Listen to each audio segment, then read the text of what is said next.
আসসালামু আলাইকুম। এক ভাই এক জোড়া পাখি নেওয়ার জন্য আমাকে অনেকদিন ধরে কল করছে, বলতাছে যে এক জোড়া পাখি দেন। তাই আমি এক জোড়া ভাইকে রানিং ঘুঘু দিয়ে দিলাম, কারণ এই ঘুঘুটা আমার বহুতবার ডিম বাচ্চা করছে, প্রায় 3 থেকে 4 বার। ভাই বলছে যে যেগুলা সহজে ডিম বাচ্চা করবো ওরকম একটা দিতে। তো আমি বিক্রি করতে চাইছিলাম না, তারপরে বিক্রি করলাম, কারণ সে যেহেতু অনেকবার কল দিছে। তারপরে তাকে বলছিলাম যে এক জোড়া ঘুঘু তাকে দেবো ইনশাআল্লাহ। সে আসবে হলো জয়পাড়া হাটে, আর তার কারণে আমরা জয়পাড়া হাটে চলে যাব। আর তার মধ্যে আমার এক জোড়া ছোট ঘুঘুর বাচ্চাও নিয়ে যাব। কিছুদিন আগে আমি ওর ঘুঘুটাকে সরাইছি ওর মা বাবার কাছ থেকে, একা একা খাইতে জানে। তো ওই গরুটা দেখবো যে কত টাকা বিক্রি করা যায়। কথা বলতে বলতে জয়পার হাটে চলে আসলাম। এখন থেকে চিন্তা করছি যে প্রতি হাটে আপনাদের একটা করে ভিডিও দেওয়ার চেষ্টা করবো, দেখাবো যে কেমন হাট মিলে প্রতিবার। প্রতি বৃহস্পতিবারে যেহেতু হাট মিলে। যাই হোক, এক ভাইরে দেখলাম যে এক ভাই মাছের বাচ্চা নিয়ে আসছে বা মাছ নিয়ে আসছে বিক্রি করার জন্য অ্যাকুরিয়াম সহকারে।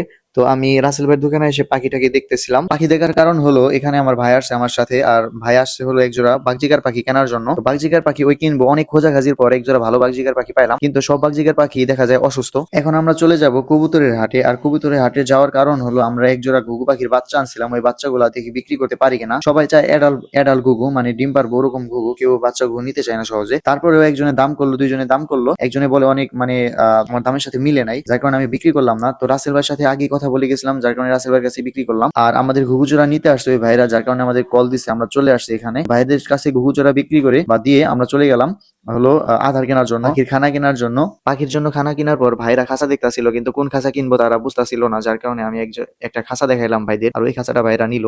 তারপরে আমি আবার একটু হাটের ভিতরে ঘোরাঘুরি করলাম, হাটের ভিতরে কি না কি উঠছে ভালোভাবে দেখলাম, কারণ পাখি নিয়ে তো ভালোভাবে দেখা যায় না যে কি উঠছে না উঠছে। আমি পাখিটা বিক্রি করলাম, তারপরে দেখলাম। তারপরে অনেকক্ষণ হাটে থাকার পর দুইটা হাঁস কিনলাম, হাঁসের বাচ্চা, যেহেতু 4টা হাঁসের বাচ্চা বাসায় আছে। তো আরো 2টা কেনার পর আমরা এই খাঁচা নিয়ে বাসার দিকে রওনা দিলাম। আর বাসায় আসার পর আমরা এই যে যে আধারগুলো আনছি, যে খানাগুলো ভালোভাবে মিশাই নিলাম, কারণ আলাদা আলাদা করে না আনলে পরে খানাগুলা খুব বেশি দাম পড়ে। খানা মিশানোর পর সবাইকে খানা দিলাম। ভিডিওটা আজকের মতো এই পর্যন্তই। আসসালামু আলাইকুম ওয়া রাহমাতুল্লাহ।